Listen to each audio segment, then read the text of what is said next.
Guys, so this video is just about how I have my Kaku Voodoo set up for 3-day camping and floating trips. That's the dog. His name's Rusty. I'll show him to you in a little bit.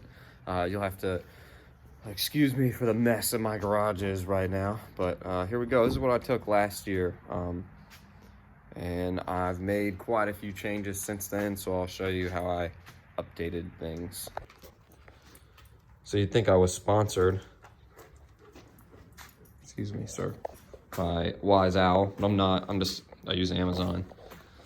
So I had these 3 dry bags, and then I had this dry bag, and then I had a roped throw bag with carabiners, and then I have the hammock, blanket, pillow, under quilt, rain guard, bug net, and I think that's everything. And then I have this cooler, which is like a $15 igloo from Walmart that did not perform well at all. After probably the end of the first day, I just had cold water in the cooler. So I made some changes there. Here's the Voodoo.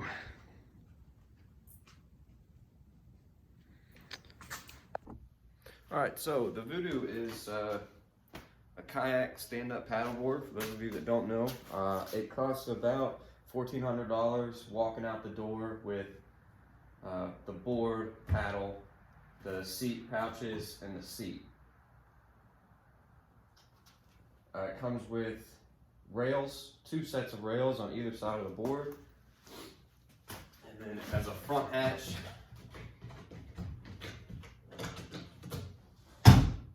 that runs the entire length of the board. There are some foam supports kind of in between the scuppers inside the board, so it's easier to stuff things down the sides. And then there's also a dry storage hatch. I'm sorry, not a dry storage, it's just a storage hatch in the back. It's got a bag just to keep things that it's okay if they get wet, because they will get wet, but you don't want them floating all over the board.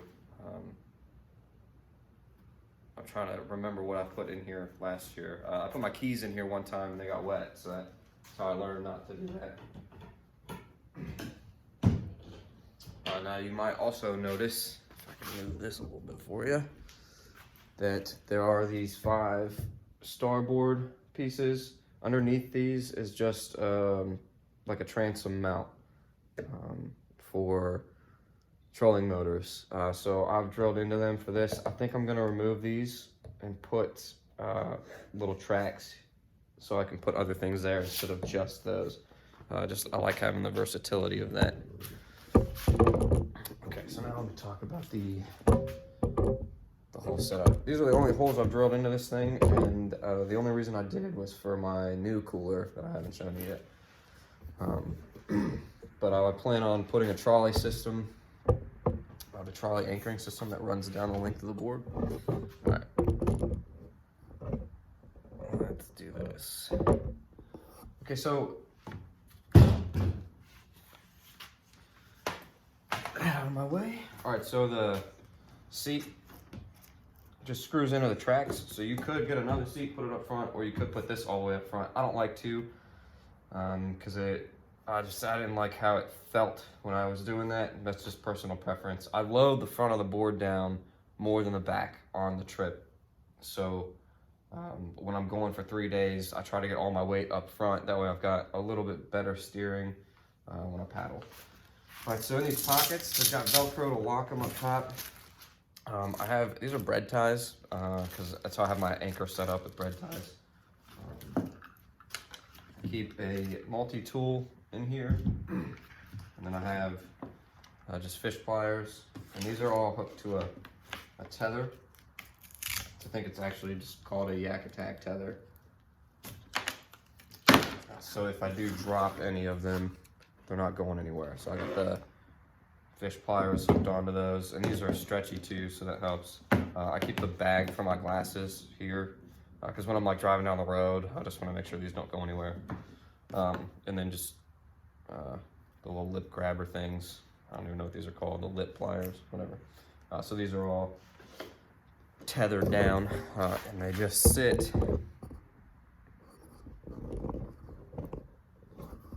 real nicely in their own little places. So these go down in here. I just put the strap through there. Sorry about that.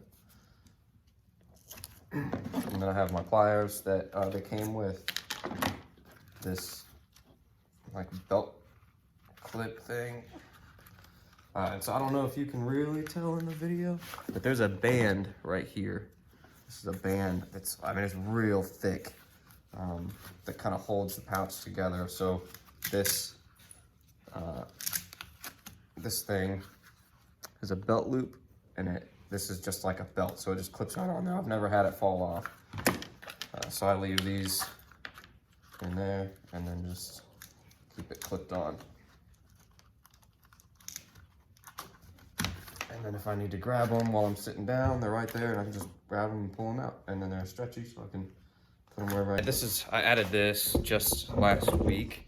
This track, it's a 16-inch track. I put 3 self-tapping screws in it and just put some clear silicone because I didn't want water getting inside the seat. I don't know if it would do anything, but and then I put this cup holder here. I have a cup holder on the other side of the board, but I didn't like, I stand on the seat and fish most of the time, so being able to just grab up my water or beer or whatever from here is a lot easier than having to reach all the way over there and grab it.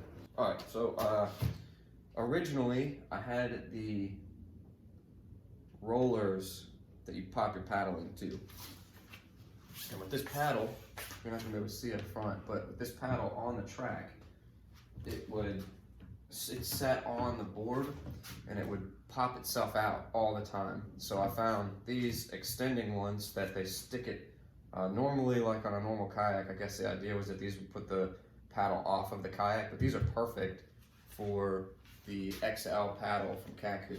So they, you know, it sits it right in there, and even when it's pushed down, like it clips in good. It's not going anywhere. And it's not touching the board, like the paddle isn't banging up against the board anywhere. So yeah, I really like these. I just got them before I went out the other day. So this is it's a piece of pool noodle. I bought like a 5-pack of pool noodles on Amazon for $20, and I just put my baits there. So I like fishing jigs and crankbaits. So if I'm switching out lures, when I want one to dry, I just stick them in here. The hooks are in here, so they're not gonna get caught on me or anything. So I really like how that works. I haven't had any issues with that, except for a weedless jig. Okay, sorry, I had to grab my kayak box, or my trip box.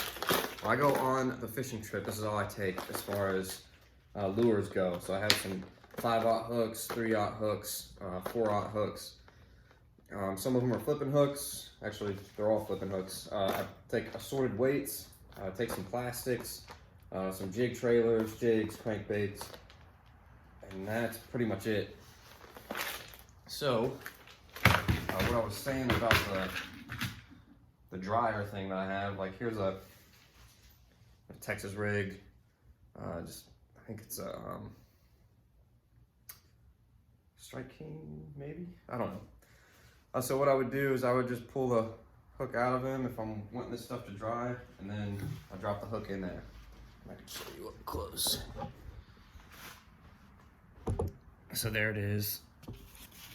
And now I don't have to worry about hooking myself, and this stuff gets time to dry. Now the issue that I did have here is with jigs, because here's a 3/16 weedless jig. The problem is the weedless.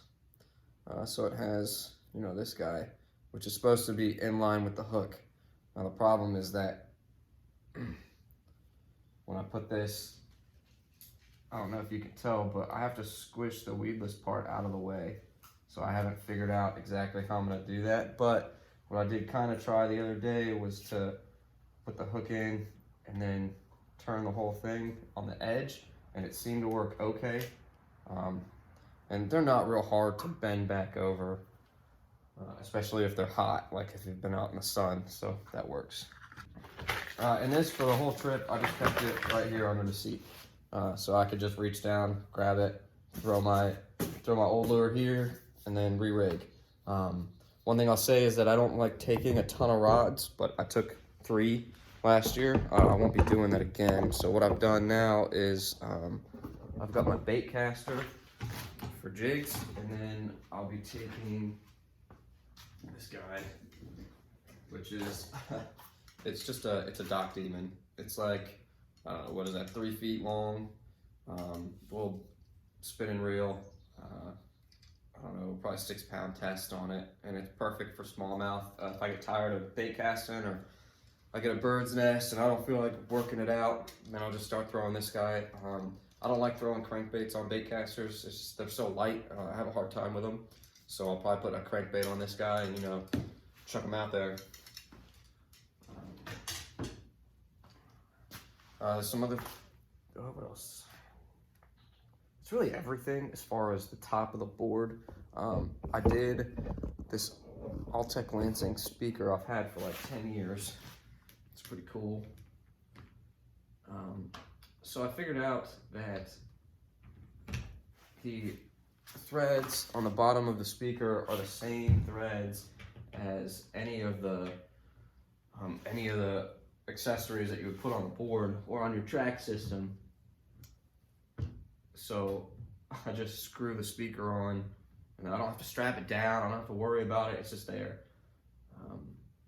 It doesn't float or anything, but it's out of the way. It's low. It's right by me, so if I want to change the volume, I can. But I just had it hooked up to my phone, and then had my phone in a dry box, and it worked for 3 days. I didn't have to charge my phone or that. All right, so here is the front hatch, which opens up to here. I don't know how well you're gonna be able to see, but that goes all the way up to the front of the board, and then this is dirty in there. So you can see there's foam there, but if you look on the sides, there's nothing all the way down either side. So that's where I stuffed things. And my anchor has disappeared. So it's probably down in the board somewhere. I will do my best to link all of this in the description. This is the Stolquist, I think. It's just a fishing life vest, and I'll put it on and show you. All right, so this is it. It's nice, you know, the back is real high. The back's real high, so when you're sitting in your seat, if you are sitting down, it's not, the back pad isn't super in the way. It has 2 little compartments that when these open up, I can't see them because I'm too short. So when you open it up, it's like a little tray, so you can set things down on it and let them sit there. It's got mesh inside the pocket, and it's got this little thing, so I guess you could tether something to it if you need to. These are not waterproof pockets, so don't put things that you don't want getting wet in here. They have little drain holes on the bottom of them. Then this pocket has another thing you can tether to. It's another tray-like setup. They've got these little, I don't know if you can see them, but there's like little webbing pieces that hold it. It comes up. So I like that. And then this, me and my buddy were trying to figure out what this was for. I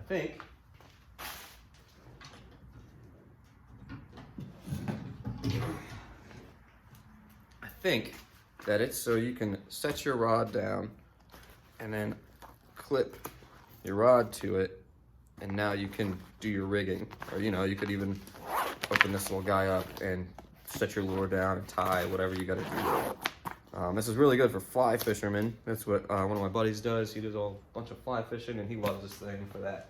Because his fly box with all the little flies in it fits in here perfect.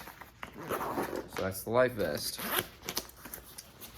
This one, I'm 5'5" and weigh 145 pounds, and this is a small medium, and it fits me perfect. It's got a lot of adjustability, but I would say that if you're like a normal sized adult, you're probably gonna want to get a large. Okay, so for what it's worth, this cooler was okay. I'll post pictures. You can probably see I drilled some holes in it. I had a 3-rod holder here and had this facing towards the back of the Kaku. And if I can get it open. I mean, it's not roto molded. It's not like, it's just not a great cooler for sitting out in the sun all day. So I found this one. This is the Arctic Ultralight 52 quart, and this thing is awesome. It's the first roto molded cooler I've ever had, and I love it. So I did a whole bunch of research. I was trying to find a decently priced cooler. This was like $180 because it was on sale in this color, and I really didn't care about color. But so the ice, without opening, I'm trying to think. The guy in the YouTube video opened the cooler once a day to check on the ice, and it lasted 7 days. Now, on a float trip where it's 3 days, I'm gonna be opening the cooler, I don't know, I'll pull 2 beers at a time. So I'll be opening the cooler every hour or so, depending on how much I'm fishing versus throwing them back. It's got a drain here with a tie on it, so you're not gonna lose it. And then it also has a drain on this side, also with a little tie on it, so you're not gonna lose it.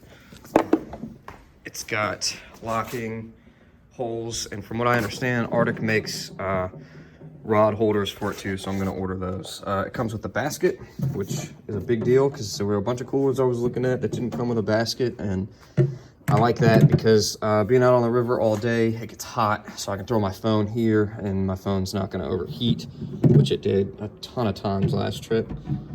And then it's got the divider. The divider is an ice pack, and I'm also going to use it as a cutting board. I just won't cut, you know, like real hard on it. Yeah, and then, you know, it's the plugs, they kind of drain to the plugs. There is some room under the plugs, so you're probably not going to get everything out. But, I don't know, I'm real excited about using this cooler, and it fits really well on the board. Okay, so the way that I'm testing this right now is with the latches forward, so I have to reach behind the seat, open the latches, and from there I can open it. Everything's right there. Last trip I had it facing the other way, so when I opened up, it opened up into the seat, but that red cooler, the lid was way smaller than this one, so I think this is going to be the best way for me to go. And this is why I added the little eyelets here, this guy. Because I can just take this and stick these two in there and tighten it up. I'm gonna do something different, I think, than these straps. I kind of want the ones that just cinch real easy. These don't cinch that great. They're cheap. These are Harbor Freight specials. So I'm gonna probably get the Yak Attack ones that are designed for a cooler. But yeah, so this is how the cooler was set up. He's guarding the dry bags and move them.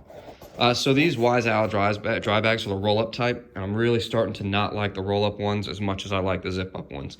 This one was all right. I like this one the most. It's just made out of better material. It's a Pasifun, I don't know how to pronounce it, 30 liter, I believe, if I remember correctly. It's a 30 liter.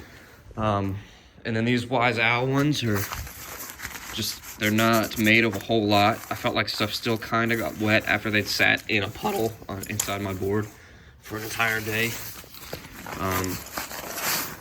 So what I took on the trip, I don't have everything out here right now, but I made like a little emergency kit. So my 10 liter bag, sorry, 5 liter bag is the emergency kit. This had a backup headlamp, some wet fire starters. They can be dry or wet. It had a lighter. It had a backup whistle if I needed help. It had and it had some Flex Seal patches. So like you can go to Walmart and buy a 3-pack of patches that are like, I don't know, a 2x3, and just banging off of rocks. We've had guys pop holes in their kayaks before, so I wanted to take those because one year we had to melt a Gatorade bottle down over the hole to patch it just for the duration of the trip. So I figured little Flex Seal patches would be way easier to get on and off. So yeah, and then I take I take this guy because inside the back of the board, here, let me show you real quick. So it's just a chamois. I got it on Amazon. I think a 2-pack for like $10. So I pull the storage bag out, and if you look down in here, there's like a neat little cubby that's perfect for this thing to fit into. So I just stuff it there, and then if water does get in the board, it'll, for the most part, get sucked up by that. So at the end of each day, I can yank that out and grab it just to see how much water's in it and if there is any water in it. So, yeah. Also, when I bought the board, I had issues with this section of board sat low. Like it sat lower than here and then here, up here. So water would puddle here and it was leaking in. So I called Kevin at Kaku. I emailed him. He sent me some foam. So he actually sent me more than I needed, which was great. So I just cut it in half, and then I stuffed one here, one on this side, and I have one back here too. And I didn't put one right here in the front because there's already one there from Kaku, like from the factory. And that fixed those problems. But I also took this ring off, took the whole hatch off, and there's a gasket that is there. So I just put some clear silicone down, and that fixed all of those issues. I haven't had it leak since. I'm trying to think if there was anything else in the emergency bag, but I don't think there was. And then I had clothes and my toothbrush in the 10-liter, and I stuffed as much of this because not all of my not all of my hammock stuff would fit in this dry bag. Because I took an underquilt and there's a blanket and a pillow. If I was just taking the hammock, this is it. That's all that it is. So I could fit this anywhere. Unfortunately, the bags that the hammock comes in are not dry bags, so they need to be in a dry bag. So as you can see, I took 4 dry bags, and I had the 3 Wise Owl dry bags inside the board with a camping pot and a little single burner heater. And then I had this one on the front of the board, which I'll show you a picture of now.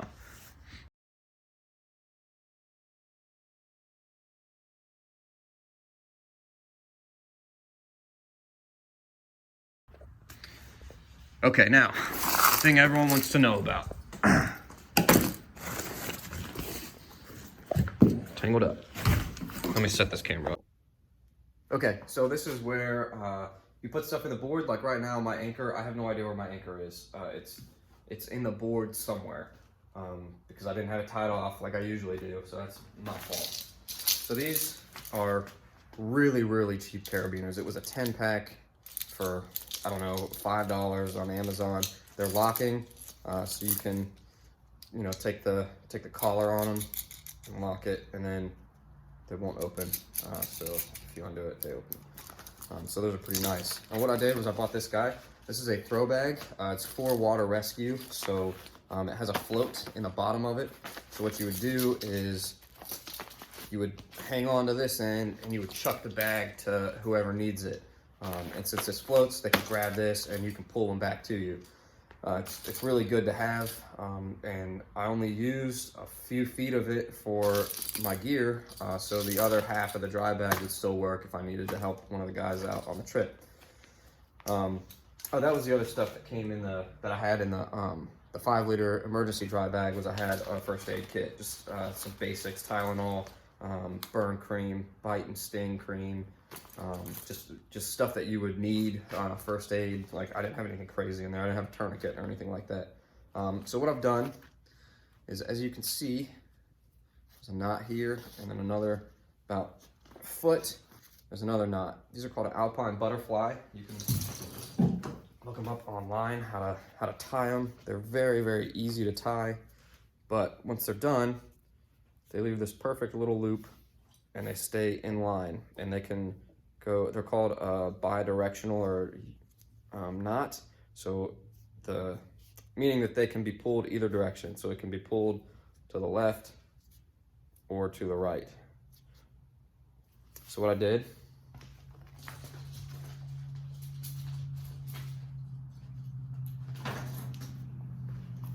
carabiner, put the carabiner in the Alpine Butterfly. Then I would grab my dry bag. This is not a dry bag, but we'll pretend it is. So I had my dry bag. I just clipped it to that and then stuffed it inside the front hatch. So I would just stuff her in there and push her all the way down, and just as I stuff stuff in, I'd push it all the way down. And then I would leave this end of the dry bag accessible. So I left this like right out of the end, or I just kept this, was the last thing I put in, so it was right there at the top. And from there, I would just grab the rope, and as I pull the rope, I get to carabiners, and I can just pull everything out. Oh man, it's dirty in there. But I just pull everything out in order of how I put it in there. So the things I didn't need while I was floating all day would go last. Like my hammock stuff would all go in first. That stuff was all in first because I only had to pull it out at the end of the day. Stuff like my little camping pot, I put that in last because when we stopped midday for lunch, I wanted to be able to yank that out. And then all my food was in my cooler at the back of the board. And so I could just get to all of that stuff that way. You know, is that instead of having all of these dry bags, I got this guy. This is the Big Stone 70 liter. I think it was like $70 off their website direct. And it's inflatable, which is tight. I love it. So this little guy bleeds air, or you can, you know, blow into it. When I inflate it, I usually just open the zipper a little bit and stick the air compressor in there and fill it up. Like, it's empty right now. There's nothing in here except backpack straps. So it's got these little rings here and rings at the bottom, so you can wear it like a backpack with those. And you know, right now it's in a duffel platform. The outside has a pouch here and a pouch here. These are not very big. Let's show you. They're not very big, but it did come with a zipper lubricant, so zippers don't get jammed up and they stay waterproof. This thing's sweet. I can fit everything in here. So instead of taking 3-4 dry bags, I have one dry bag now, which means less stuff inside my board too.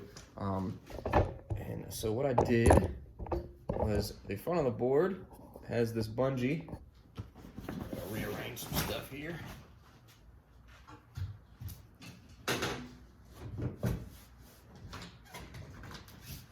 So we have this bungee guy. So I just disconnect it, and then I take this, load her up on there. So I'm not blocking your view.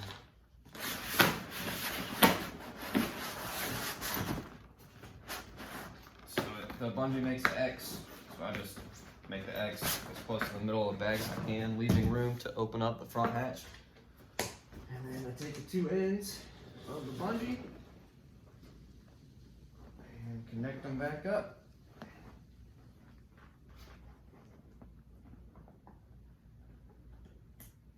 Which is kind of hard, but once you get it, it's on there. So there, it's like that. And this is, I mean, I'm picking up the whole board by just trying to pick the bag up. It's not going anywhere. It might slide a little bit, but I mean, I'm yanking on it, so it's not really going anywhere. And I still have accessibility to my hatch. Now, the only thing that was brought up when me and one of the guys were talking about this is that when you're fishing, you want to be careful because a hook will go into this real easy, and then you're going to need flex tape to fix it or something. So you just have to be careful about that. What I was thinking about doing was taking like a towel or something and covering this, but I don't think I'm going to need to because I don't fish that low off the front of the board. Normally, when I'm fishing on the float trip, which I'll show you pictures of, I'm standing on the seat like it was designed to be. So I'm standing up here, I'm towards the middle of the river, and I'm fishing off the sides. I like fishing off the sides. Fishing off the front is just, I don't aim the front of the board where I'm gonna fish. I'm used to fishing off a bass boat. That's how I grew up fishing. So you would be standing there with your foot on the trolling motor fishing off to the side. And I'm right-handed, so when I'm standing up fishing off the right side, it's easy because I just swing that way. Yeah, so that's pretty much it about the dry bag.